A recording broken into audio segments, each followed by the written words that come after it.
ഇന്ന് നമ്മുടെ ഗ്രൂപ്പിൽ വന്ന ഒരു മാലയുടെ കേന്ദ്രപ്രകാരം എന്റെ കഴുത്തിൽ കിടന്ന ഒരു മാല ഞാൻ ചെക്ക് ചെയ്യുണ്ടായി. ഇത് ചെമ്മണ്ണൂരിൽ നിന്ന് എടുത്താണ്. ഇതിപ്പോ എടുത്തിട്ട് ഇപ്പോൾ 1.5 വർഷമായി. ഇപ്പൊ കല്യാണത്തിന് വേണ്ടി എടുത്തത്. അവിടെയും ഇതിനകത്തില് ഒരു ചെറിയൊരു ഇതൊക്കെ ഉണ്ട്. ചെമ്മണ്ണൂരിന്റെ സാധനമൊക്കെ അടിച്ചിട്ടുണ്ട്.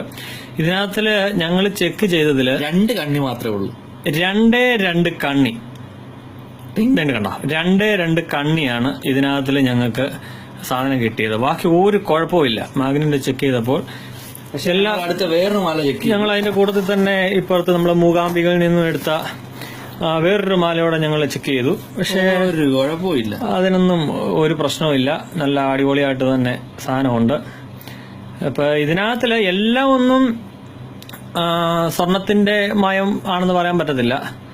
പക്ഷേ എന്നാലും പറ്റിക്കുന്നതിന് ഒരു പരിധിയൊക്കെ ഇല്ലേ. ഇതിനകത്തിലിപ്പോ ചെമ്മണ്ണ് നടക്കുന്നുണ്ടോ, ഒറിജിനൽ ഇരുമ്പ് തൂക്കി പിടിച്ചെടുത്ത് കണ്ടില്ലേ.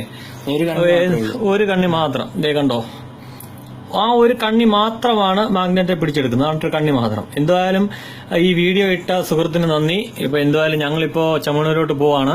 ബാക്കി അപ്ഡേഷൻസ് പുറകാലെ അറിയിക്കുന്നതായിരിക്കും. എന്തായാലും ചെമ്മണ്ണൂരിന്റെ അതിന്റെ ഒരു ലേബല് ഇതിലുണ്ട്.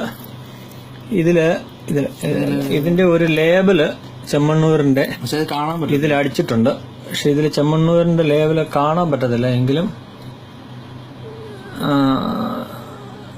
ചെമ്മണ്ണൂരിൽ നിന്നാണ് ഞങ്ങൾ ഇവിടുത്തെ വെച്ച് നോക്കി, ലെൻസ് വെച്ച് നോക്കി, കാണാൻ പറ്റത്തില്ല. എങ്കിലും ഈ വീഡിയോ ഇട്ട സുഹൃത്തിന് വളരെയധികം നന്ദി. Thank you. വീഡിയോ റെക്കോർഡ് ചെയ്യുന്നത് അഫ്സൽ ആൻഡ് ജോമാൻ.